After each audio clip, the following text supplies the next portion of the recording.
ये मैं तेको स्क्रीनशॉट भेज देता हूँ।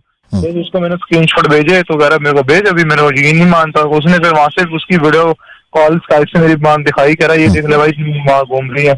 फिर मैंने उससे बात करी, यार मेरी फ्रेंड आई ये हुआ है। तो जब मैंने उसको पूछा, मैंने क्या बात हुई है, मैं शादी होने वाली है मेरी, मैं तू ऐसे क्यों सब उनके साथ घूम रही है, कह रही मेरे फ्रेंड ऑफिस का, मैं घूम नहीं सकती ये हुआ है। बस मेरी ये बात हुई। मैं कहा चलो कोई बात नहीं, मैं कहा खत्म कर इसी को। नहीं मैंने जैसे ये तो शक कर रहा है मेरे को ये।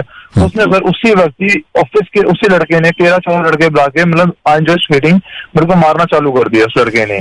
सर मेरी बात की बात उसने बिल्कुल ही एकदम ही तोड़ के रख दी मेरी। जब बिल्कुल बात पे उसने एक इग्नोर कर दी। सर मुझे इतना बोल दे कि मैं आज उसके मैरिज करना चाहता था, मुझे उससे सीधा बोल दे कि फेक। ब्रदर संभालो अपने आप को। 4 अक्टूबर की पुलिस कंप्लेंट कर दी सर, कोई बात नहीं को कुछ नहीं। वैसे उसको सॉरी बोलने जा रहा हूँ उसकी मम्मी के पास, उसके सिस्टर उसके सब फ्रेंड के पास जा रहा हूँ कि सर सॉरी आंटी सॉरी, चलो छोड़ो आपकी बात हुई है, करे नहीं आपने ऐसे शक करा मेरी बेटी के ऊपर। सुनिए, जहाँ एक रिलेशनशिप में चीजें इस तरीके की हो जाए ना ब्रदर कि पुलिस कंप्लेन होने लगे, लड़ाई मारपीट होने लगे, इतना वायलेंस होने लगे, ये तमाम सारी चीजें होने लगे, तो ऐसे इंसान से दूर रहिए। बिकॉज ऐसे रिलेशनशिप में ना कहीं अगर आप किसी भी जबरदस्ती से अगर आप दाखिल भी हो जाते हैं ना, तो ऐसे रिलेशनशिप में जिंदगी भर कभी सुकून नहीं होगा। बिकॉज एक टीस हमेशा रहती है, और अगर वो गलत नहीं थी ना, अगर एक इंसान गलत नहीं होता तो उसको साबित करने के और 10 तरीके होते हैं। हर चीज का जवाब केवल लड़कर नहीं होता, हर चीज का जवाब इस तरीके से किसी को परेशान करके नहीं दिया जाता। एंड आई फील दैट आप दोनों ही कहीं ना कहीं एक दूसरे को लेकर कन्विंस्ड नहीं थे। उन्होंने एक समय पर आपसे चीजें छुपानी शुरू कर दी थी, आपने भी कहीं ना कहीं थोड़ा ओवर रिएक्ट भी करना शुरू कर दिया था। एंड जब एक रिलेशनशिप में ट्रस्ट ना हो, जब एक रिलेशनशिप में एक इंसान आपको लेकर कन्विंस्ड ना हो या आप दोनों कंफर्टेबल ना हो, तो ऐसे रिश्ते में वैसे भी आगे नहीं बढ़ना चाहिए। सो जो होता है मेरे भाई बेहतरी के लिए होता है। अगर एक लड़की आपसे इस विषय पर बात नहीं कर पाई और इतना मामला बिगड़ गया, तो जाहिर तौर पर मुझे लगता है कि कहीं ना कहीं कुछ गलत जरूर हो रहा था। और जो हुआ आगे बढ़िए अपनी लाइफ में, अपने आप को संभालिए, आगे की ओर देखिए, बेहतर होगा। Thank you so much sir. Thank you so much for talking to me. और हौसला रखिए, बिल्कुल टूटने की जरूरत नहीं है। Okay brother, thank you so much sir. Bye, take care, bye. बब्बर शेर की महफिल है और सेलिब्रिटी इंटरव्यूज की फील है। 100 मिलियन व्यूज के साथ YouTube के रेडियो सिटी इंडिया चैनल में एक डिफरेंट अपील, तो आप भी सब्सक्राइब करो।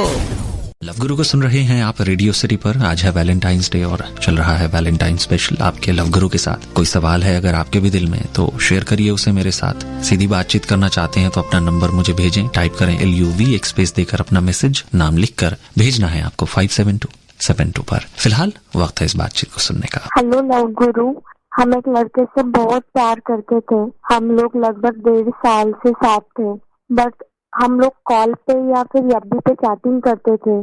बट पिछले कुछ दिनों से उसका बिहेवियर हमारे लिए बहुत ज्यादा रूड हो गया था और उसने हमसे ब्रेकअप कर लिया। पर हम उसके बिना उससे बहुत ज्यादा प्यार करते हैं और हम उसके बिना रह नहीं पा रहे हैं। So what can I do now? Please suggest me something please.